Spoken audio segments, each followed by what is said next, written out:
We have reached the end of our day, and we are on our last topic, which is an incredibly popular topic, probably all over the world, but definitely here in Vermont. It is my honor to introduce our closing plenary speaker, Dr. Amy Littlefield.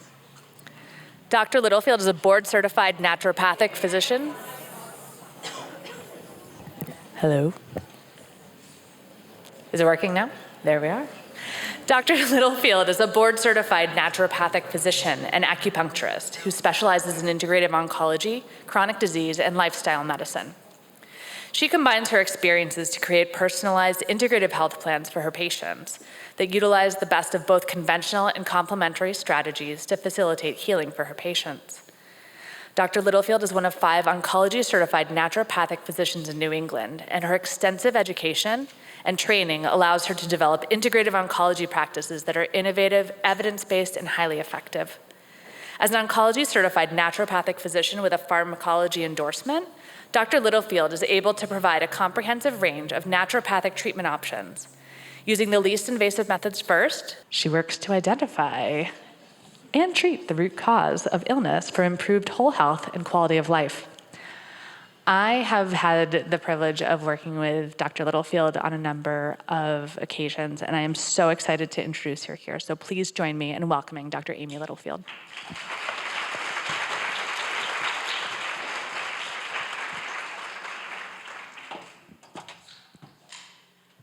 Hi there, good afternoon. It's really exciting to be the last person on a Friday because that means that anybody who's here really wants to be here. So thank you for coming. I was really excited right before this to talk to Dr. Berry about the leading edge, and we were having this spontaneous conversation about what it means to be on the leading edge. And it means, I think, whatever it might mean for you, like wherever your edge of learning is or whatever your edge of anticipating where your next point of growth or treatment is. And I think this conference does a great job of integrative medicine at its core because we have patients and providers and thoughtfulness and lots of opportunity for discussion. And that itself, this room is integrated of lots of people with lots of different levels of training and different perspectives. So I just appreciate the Cancer Center and the graciousness to include perspectives that have not always been included in this field. I also appreciate that this mic isn't working because that means I can be restless and move back and forth. I just want to check, you can hear me okay? Okay, great, thank you so much. So I'm going to start off with just something to make our brains scramble just a little bit for a moment. So if I said to you, here, take this product, it may lead to immediate anaphylaxis and transport to the emergency department. You might die. Would you take that product? Okay. And if I said to you, here, take this product, high protein, healthy fat, and great source of fiber, would you take that? Right. But they both could be peanuts. So the context for what we're talking about is super, super important. So I want to honor you as an individual, whether you have celiac disease and can't eat gluten or a peanut allergy and can't have peanuts. What's true for one person might not be true for the other, and that's both the opportunity of integrative medicine and also the challenge. I need my glasses now. Okay. So the objectives. We'll talk about harms. Where can integrative medicine, alternative medicine, we'll talk about titles and labels, but where can that create harm for people? A lot of us have an idea of what that is, but there are usually hidden harms that we don't consider.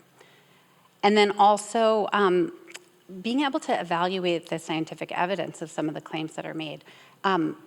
Our practice is on a daily, if not hourly basis, navigating with patients to help them understand how one bit of information they might have had is not equivalent to another piece of information. So I want to help. If you need help with that, I hope this will help.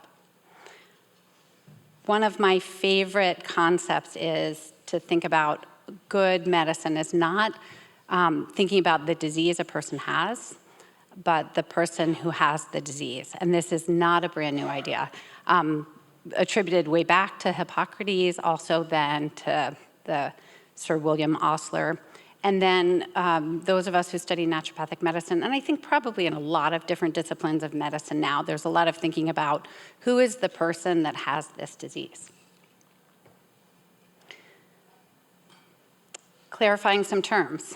There's been a lot of evolution, even in the last 10 years, about how these terms are used. I like to think about integrative medicine as medicine that utilizes the best of standard of care, the safest of options in addition to standard of care, and emphasizes patient agency. Complementary medicine, that term was great and lasted for a while, but it's kind of an afterthought a little bit. It's not an active integration. And alternative medicine has come to mean to make a choice for something instead of the standard of care. That is not what this presentation is about or encourages, but it's very much about the information that gets mixed into the soup between integrative medicine and alternative medicine. So to keep people safe, to keep ourselves safe, to keep our patients safe, I like to think about why would a person seek an alternative in the first place?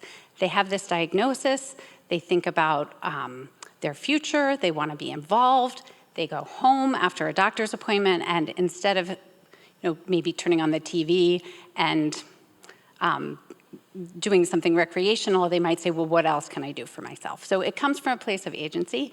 It comes from a place of patient empowerment. And culturally, in medicine, patients are much more empowered to be involved in their care now than generations ago. When a patient takes that initiative to have agency, they might start looking for trustworthy resources, accurate evidence. If there's not a place to land, they might find that online, and it might not be the most trustworthy. It might be provocative, it might be interesting, but what do we do with that information? What can happen is harmful. Patients can spend a lot of money accumulating supplements that may or may not have evidence. They can accumulate devices. They can travel to places for treatment. They can spend a lot of money. For some patients, spending a lot of money is their right. They have their money, they can spend it. For other patients, there can be substantial harm when they're spending their money on something with a medical claim when really groceries are much more important. So being super careful about the integrity of the evidence that these patients have when they make their decisions about how to spend money. One of my biggest concerns, and we'll talk about this more, is the social isolation from restrictions that patients create in seeking to be safe, in seeking to be empowered, in seeking to take ownership of their care. Sometimes that comes with avoiding things, avoiding foods, avoiding interactions, avoiding things that you might think of as a contaminant or a toxin. That winds up isolating, socially isolating from meals with your family, isolating from the school potluck. That can be really dangerous. We'll talk more about that. And the other kind of impact I see on patients is a hypervigilance, a nonstop doing every moment of peace or quiet. Instead of doing something, watching the next HBO show, they're spent looking online for the next research or the next strategy for their well-being. And that's not wrong. That's fabulous. We want patients empowered, but we want there to be a balance so there's room left over for joy, for community. From the provider's perspective, so we're going to get a little into the weeds here, just a little bit. What I see in my practice and what those of us in integrative oncology see is luckily not as often in my practice now as I used to, but patients who delay appropriate standard of care because they're seeking an alternative, which at worst leads to a progression and a more aggressive disease that needs greater treatment, greater intervention, more long-term impact, more side effects. Other problems that can happen, I see this also, is that when we take supplements and herbs at pharmacologic doses, like any other supplement or like any other medicine, you can increase the speed of metabolism of the conventional standard of care. And when you increase that metabolism, it winds up giving a net lower impact of that medication on you, meaning you're getting a milder treatment, which is not what we want. We want the treatment to be where the evidence is. We want it to match. We also, if we have interactions, can create an interaction where it increases the impact of the conventional standard of care, meaning your side effects and symptoms are greater and exacerbated. And I just caught this recently with a patient treated in Brattleboro, and we realized, the oncologist and I realized that there was an interaction that had been missed because it was not reported, and it was exacerbating his side effects, preventing him from continuing care. We removed that, and he was able to get back on care. He's doing great. He wasn't doing great, and it was upsetting and perplexing. Here's a big one that whenever I talk about this, a lot of patients don't know. Inconsistent provider licensing. So pretty much, if somebody says they're a medical doctor and they have an MD after their name, you know they're a medical doctor. They went to school. I mean, I'm sure there are shenanigans that happen with, in any place, but for the most part, there's continuity with these provider types across every state. But did you know there is not continuity nationwide or federal designations of these provider types? So there are states that do not license acupuncturists. There's no regulation for those states around what training needs to happen to be an acupuncturist. There are states that do not regulate or license naturopaths.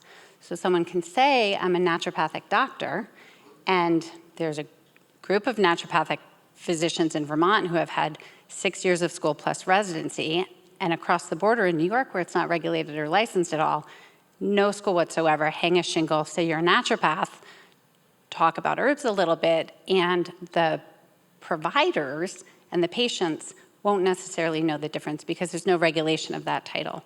So I really feel for providers when patients say, my naturopath told me to do X, Y, Z, that the providers would say, well, let's make sure that there's consistency.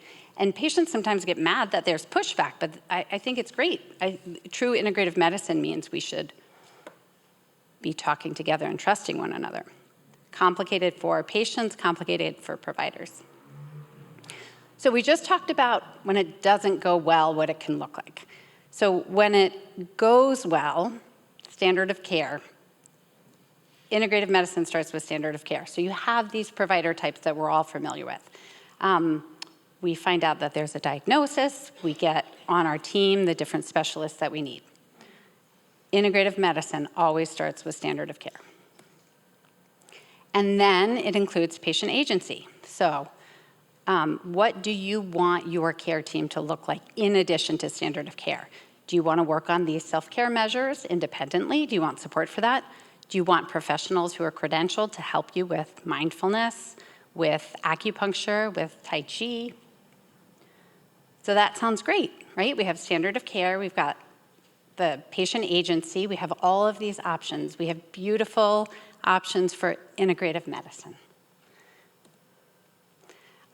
We have personalization, we have patient empowerment. We hopefully have a reduction of side effects if we're doing this right. We have evidence that there are therapies and interventions that can reduce side effects. Hopefully, if side effects are reduced, we have improved overall survival because patients are able to complete their standard of care. We give patients safe harbor, a place to ask questions safely, a place to get good, solid answers. And hopefully, if it all goes right, we address the other comorbidities. We address the heart disease factor in women with breast cancer. We get collateral benefit by engaging in wellness strategies. So this sounds really, really good, but it doesn't always feel good. When a patient says, okay, I need this, I need this, I need this, I need to do that, I need to sleep better, I need to exercise, I need to eat well, I can't eat sugar, the overwhelm is real. And this is why I do what I do, because navigating this tremendous burden of all of these columns and feeling like you want to be motivated but not knowing where to begin is something that lots of people are suffering with. So first we have to do no harm. We have to we as providers have to create an environment where patients can have a support system, a stepwise, thoughtful way to integrate all of these options without also creating the harm that some people call analysis paralysis. What's more important, should I exercise today or should I sleep? I'm not sure which one I should do. Let someone help you, let's work through it. But the harm of the overdoing can be really overwhelming to patients. And we want to balance people who want to take initiative and work hard towards a place of self-care and agency, but without the burden of feeling like it's all on them to figure it out and the internet is not their best place. So I like to talk about the place where I see this impacting people the most. And we pressure tested this a little bit today. I had some of my office colleagues sat at a table, and the most questions we got at the table with the label integrative medicine or integrative oncology was about nutrition. We do not get a lot of questions about sleep. We do not get a lot of questions about exercise. We do not get a lot of questions about mindfulness and meditation. Most of the questions we get are about nutrition. And I will say that I realize I'm using the term most and many, and that's very vague and not precise or scientific, but it's really true, and it's been durable for the 20 years I've been in this field, is that for whatever reason, the most initiative comes around changing diet. And we'll talk about that. The second biggest initiative comes around adding supplements and herbs. So most of the patients who come to see us start wanting to work on diet and getting the right supplements and herbs in. And I would say, speaking for myself and Dr. Fresh, because we talk every day for hours about this, is it's really exercise, mindfulness, stress management, where we see the biggest return on investment. Many patients are already eating pretty well. Like B- is okay. Getting from a B- to a B+ does not get us quite as far as putting our effort and energy into a place like stress management and sleep. But we're going to talk about it. So let's dig in. Delicious.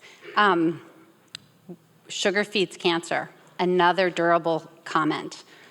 For years and years and years, sugar feeds cancer.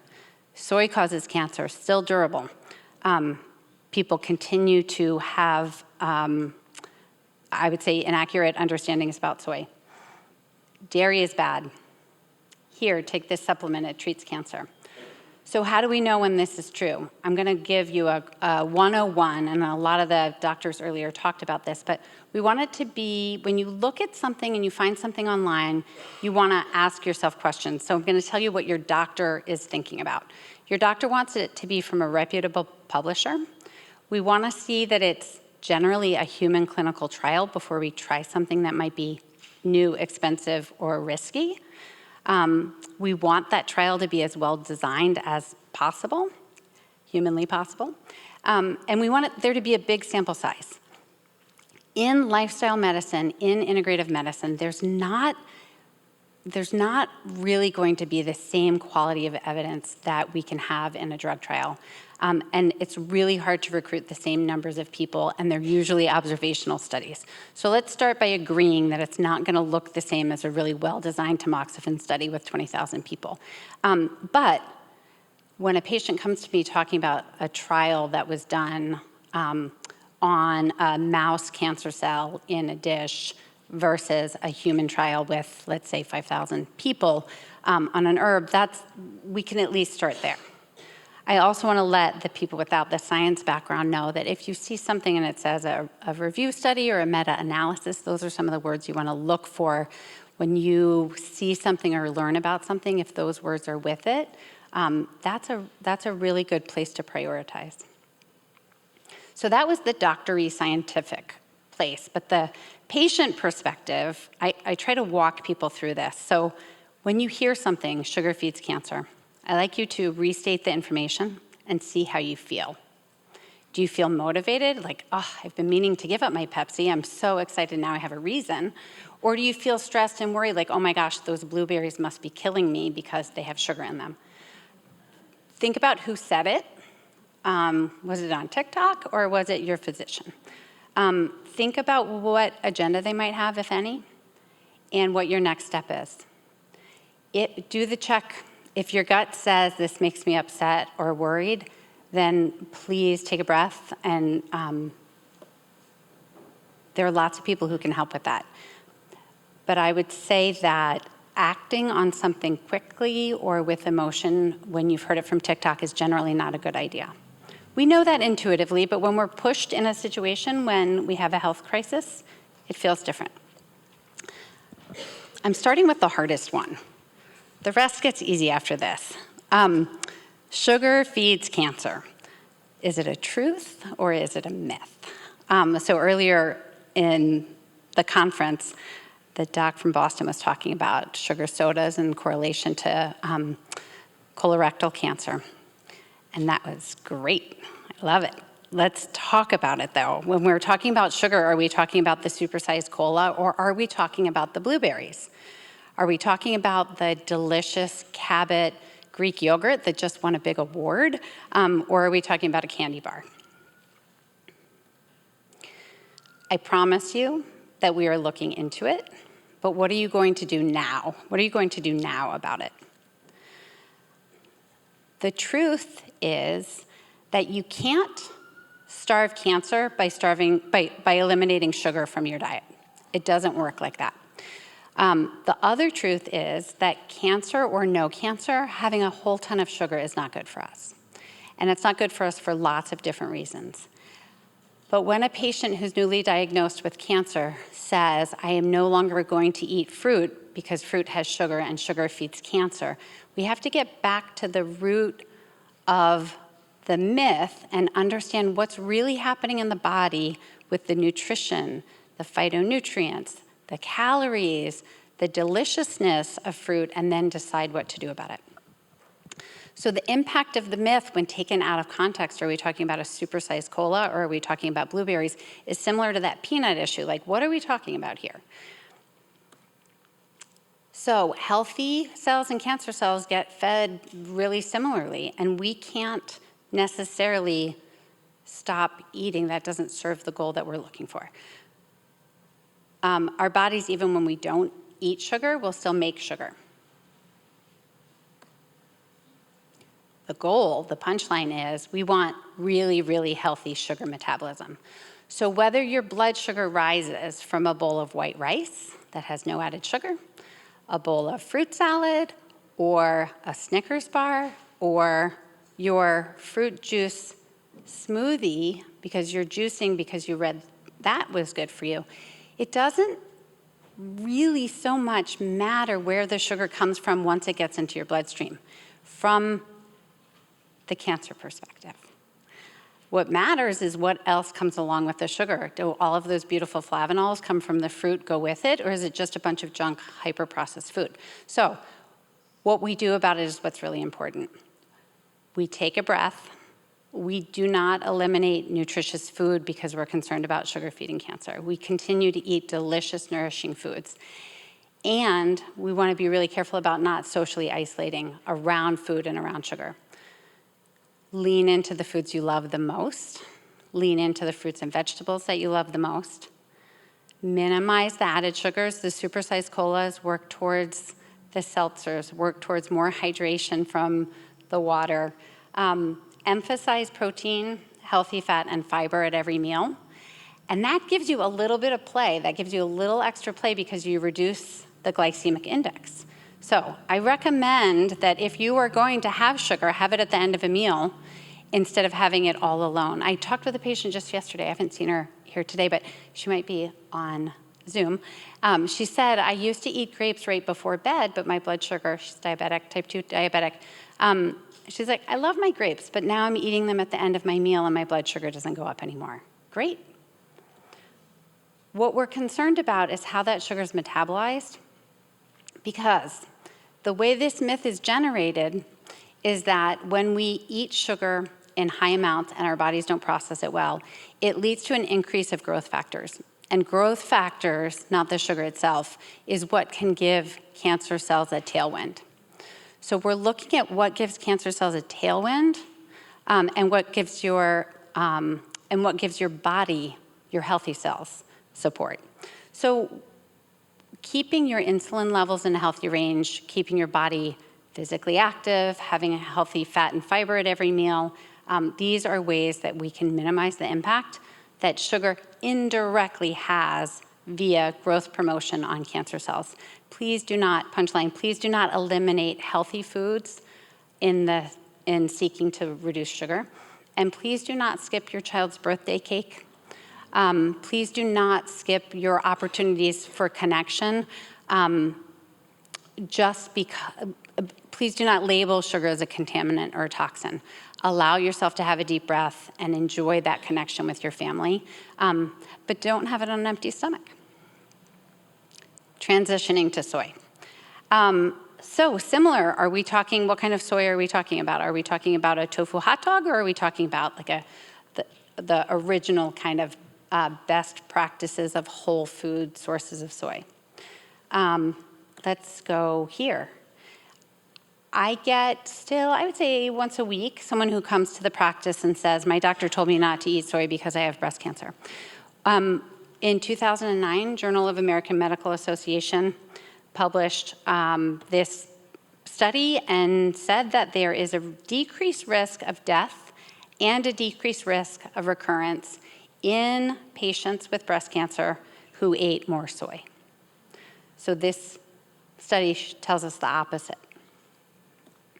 Then American Cancer Society 2017 published this, not only reduced cancer risk, but reduced all-cause mortality. Do we know that soy is reducing the risk, or is it the absence of the fried burger that people who eat soy might enjoy? Less burgers, more soy, is it the soy doing it?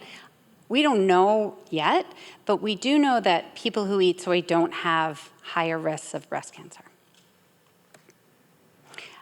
For those of you who are kind of a little bit research curious, you can go into PubMed and you can pick your own search.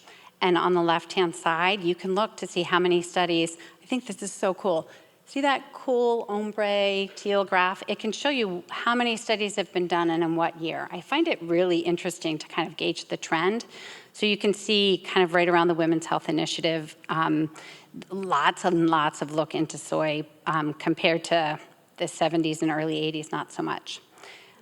This study again in 2022, also meta-analysis showed protection or neutrality from soy. So dietary soy does not promote breast cancer. This is true in hormone positive and hormone negative disease. It's shown true in people treated with tamoxifen and people treated not with tamoxifen. And it's true in women with a diagnosis of premenopausal breast cancer and also in postmenopausal.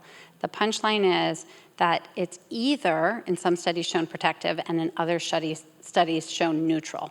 So soy, I just want to say that this is not studying soy isoflavones in a pill. This is studying dietary soy.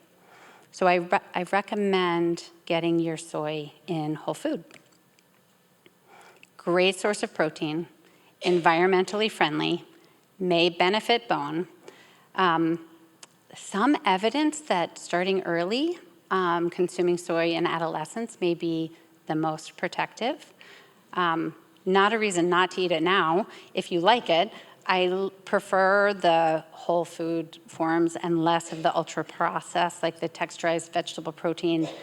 Doesn't seem so good, and there are studies on that. And like peanuts, if you're allergic to soy, don't eat it. Pick something else. Dairy is bad, myth or truth. Complicated also.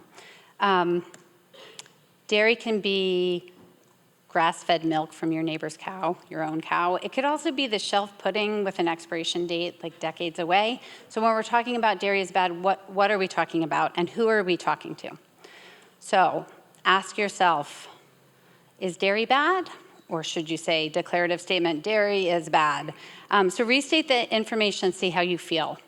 If you feel relieved because you want permission to stop eating dairy so you have less digestive distress, great. If dairy is your go-to breakfast and you're an on-the-go person who needs to get your kids out the door, it can be stressful. So figure out your own context for the question, figure out who said it, do they have an agenda, and what is the next step? I think you're gathering that I don't like when declarative statements are black and white because it creates a nervous system response that is generally not compatible with our best choice or with our hopes and dreams for how you have this experience of navigating your own choices and agency.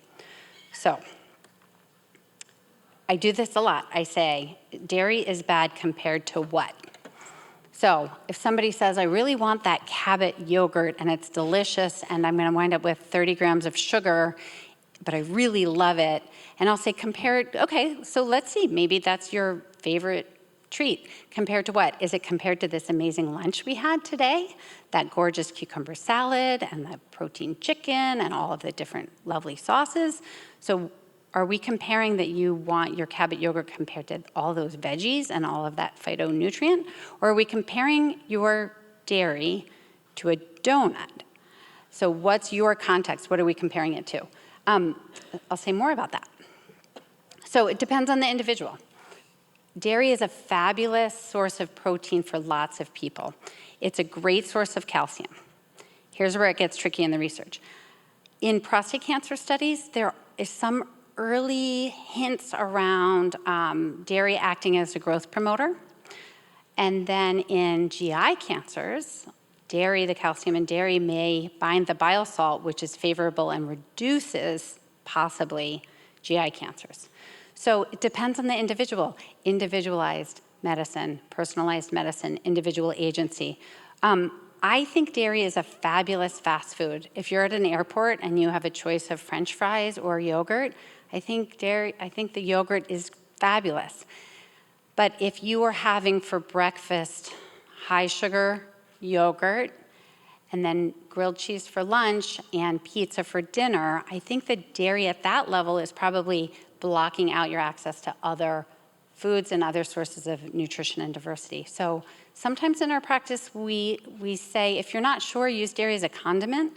Use dairy, Parmesan on top of your vegetables to make it delicious, feta in your salad to make it amazing.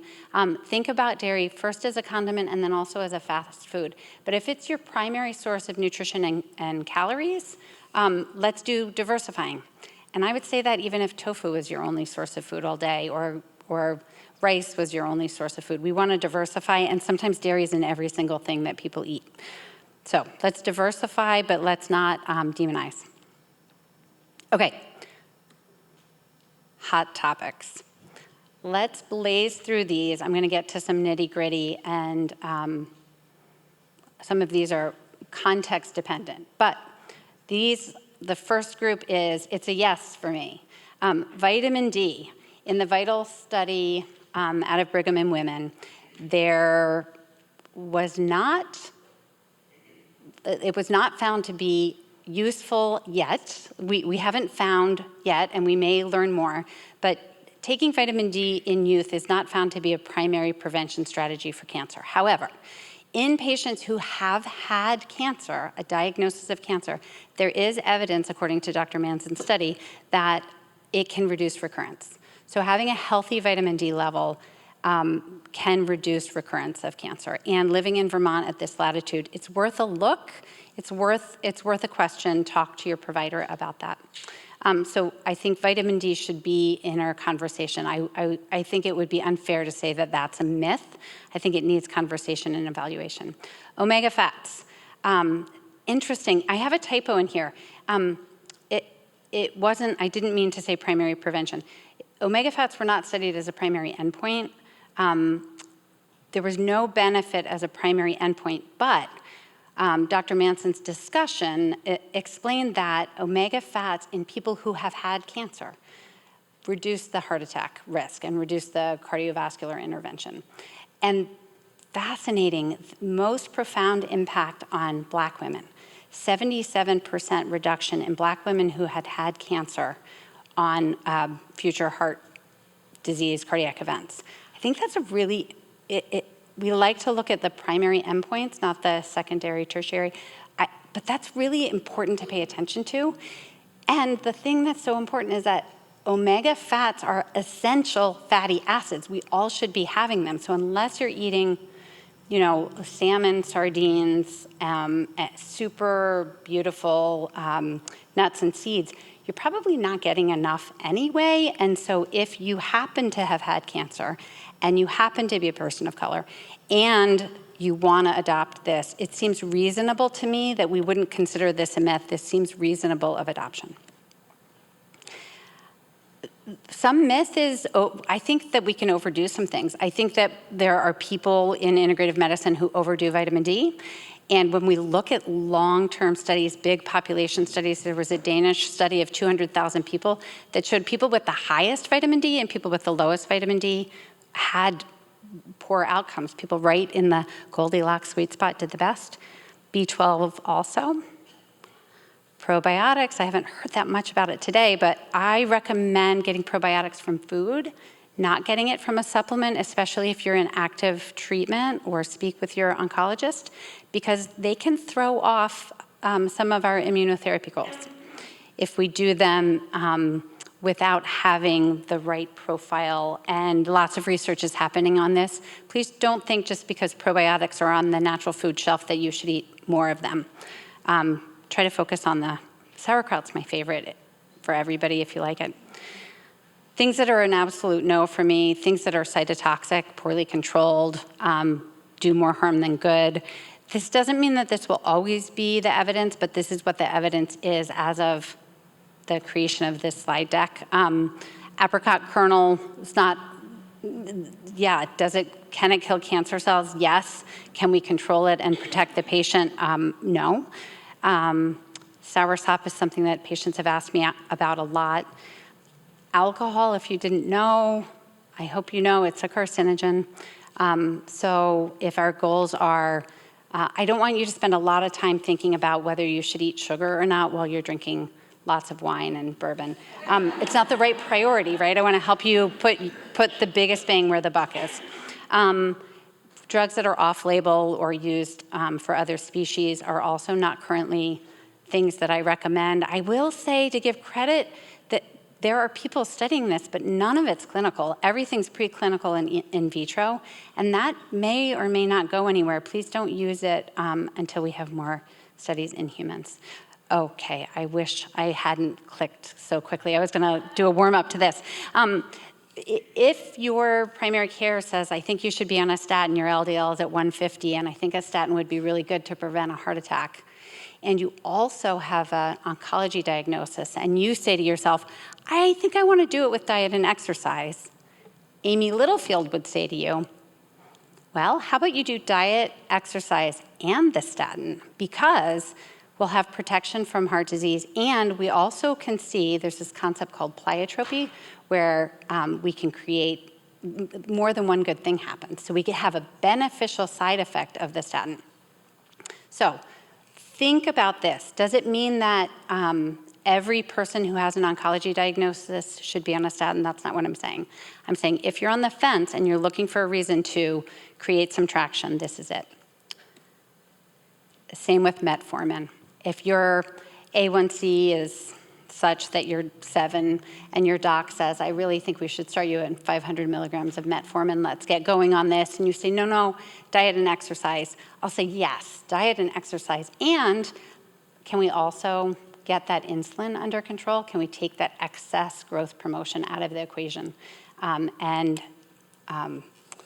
So please consider the place where true integrative medicine means diet, exercise, metformin, all of the above, because there's some amazing traction that can happen when we use pharmaceuticals appropriately. And that's what integrative medicine is all about, getting the information and then getting the agency to move forward. So my ultimate favorite resource, if you ask me one place to go, I really like cancerchoices.org if you want more information about it. I list here some other options. There's some great organizations that are looking really hard at this information with good authenticity in their approach. And I want to say thank you. I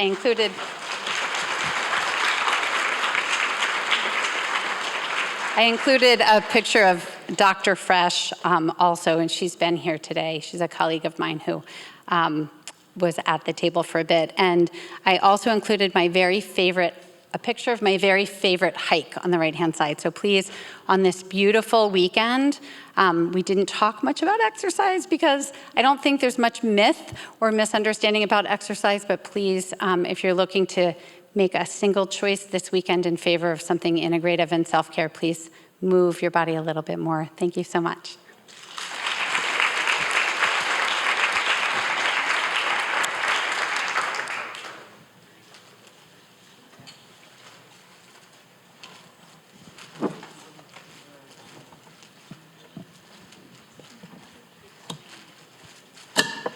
Ask on Zoom to go back to the resource slide.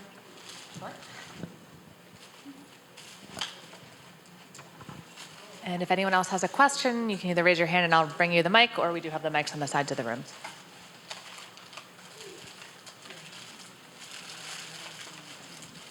This is so unexpected.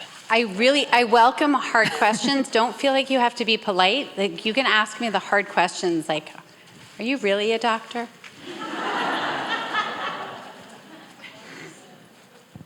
Hi, thanks for your lecture.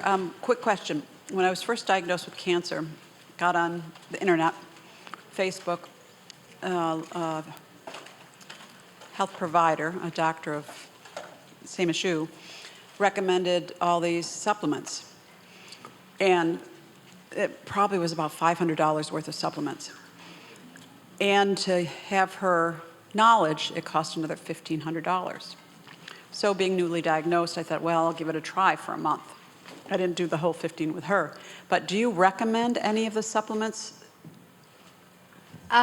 Sometimes my practice is about risk reduction and helping people come off of supplements because they're taking too many. And there's almost like a duplication of services. Like, we don't take 5 antibiotics when we have a UTI, right? We don't need 5 supplements that do the same thing. So a lot of times my practice is helping people reduce their polypharmacy.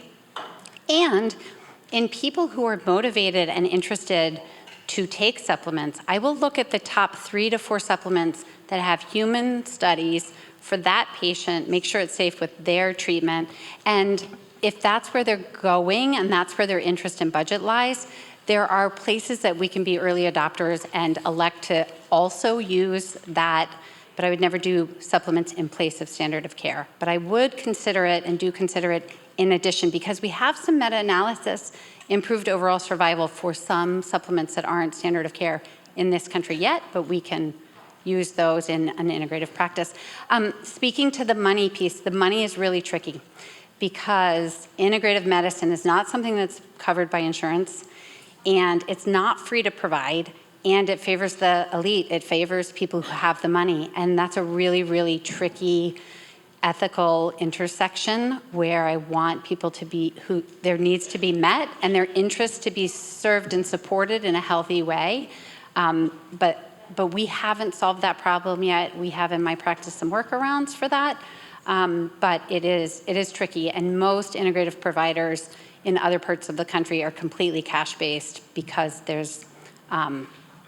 it's tricky.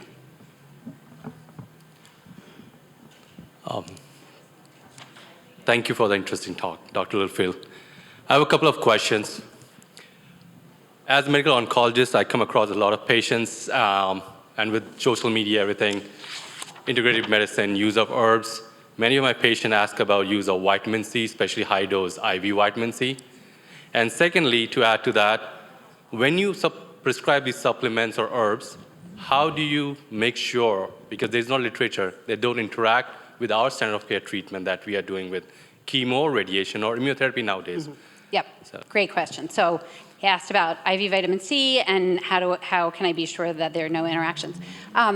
So IV vitamin C is being studied, I would say robustly even, and at some major medical centers. In my opinion currently, and there will be people in this room who disagree with me, but in my opinion currently, the cost of it is not justify the cost and time and expense, time away from your family, time that you're sitting in yet another chair with yet another needle, is not justified by the current state of the evidence. Kansas University Medical Center medical oncologist Jeannie Driscoll did a lot of research in the 90s on using IV vitamin C with ovarian cancer, had good outcomes, and that hasn't stayed consistent. And just a really quick chemistry of this, at high doses, vitamin C winds up being pro-oxidative versus an antioxidant at low doses. So pro-oxidative, cytotoxic, kill the cancer cells. And so what I come back to is, aren't we already doing that in oncology standard of care? Why do we also have to do that outside? So that's my perspective. And I've been paying attention to this for 20 years. I was trained in IV therapy. I've delivered IV vitamin C in school when I was in training. In terms of the interactions, first of all, you have some great pharmacists at UVM who will take my calls and have the conversation with me. But pretty much, their natural medicines database is a good resource. But I can look pretty easily to see what the CYP metabolism is of a drug, see what is promoted or inhibited, and then I can look at the CYP metabolism of the herbs. And then from there, kind of make a prediction, just like we would with anything else, make a prediction about whether there's going to be an interaction. One of my favorite teachers said, if in doubt, leave it out. And so what some people will do in integrative medicine is they have the treatment week. Week 1, patient gets, let's say, FOLFOX, has the pump removed, wait a day, and then can start some supplements after that, so that you're waiting until, we tend to wait 3 half-lives. So the 5-FU is cleared pretty quickly, you wait a little bit, and then you can, and people who want to use supplements, there's a way to do it safely by avoiding the half-life and being mindful of the CYP metabolism. That's not something that I think patients can do easily on their own. I think they need help with that. Thank you. You're welcome. Okay. Are there any last Zoom questions? Oh, sorry, apologies. Please. Hi there. My question is, when a prescribed med is dispensed at the pharmacy, does the physician, so-called physician's insert, provide any reliable information about a particular drug's carcinogenicity or its positive side effects in treating some type of cancer? In other words, I suspect most people don't read their the 2-page in small print physician's insert, and I happen to be taking Jardiance, and I haven't read that of late, but would you say that some of the information you're giving, you've provided us, can be found in the physician's insert? So the 2 pharmaceuticals I mentioned are the class of medicines called statins, and then metformin, which is a single medicine, by the way, originally from the French lilac, so we can make an argument that it's herbal medicine. I don't think that those package inserts say anything about their value in cancer, and I don't think it's definitive yet. I just say, like, if a patient's already diagnosed with an elevated LDL or already diagnosed with diabetes, to go ahead and adopt rather than resist that therapy because there's a benefit, but I don't think that's listed. Okay, thank you so much, Dr. Littlefield. I'm going to run over here and grab my paper.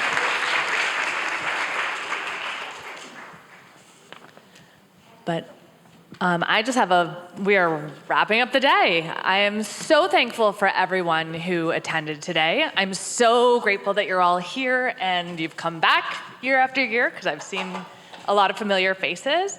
I have a couple final housekeeping notes before everyone goes. First, please check your email this evening for a very brief conference survey. We really do read all your comments, and they inform us in our decisions about planning next year's event. This is literally what our next meeting is about, is reading the comments and the things that we find out from everyone when you let us know what resonated, what talks were amazing, what topics you wish you had heard about. If you have an idea for a theme next year, let us know. So we are so excited to start planning the next one. For those who signed up to receive continuing medical education credits, you'll receive an email following the conference with directions on how to claim the credit. For those who may not be aware, we could not make this event happen without the gift of philanthropy. 3 years ago, the Patty O'Brien Women's Health and Cancer Fund was established to endow this conference so we can continue the program for the future. In that spirit, we look forward to joining you back here next year, mark your calendars, September 18th, 2026, for another year of learning together, so please save the date. And lastly, the beautiful flower centerpieces need new homes. So please reach under your chair, and if there is a Post-it note taped underneath, you are the winner of the flower display on your table. Congratulations. If anyone happens to be the only person at the table, congratulations, you too have won the flower display.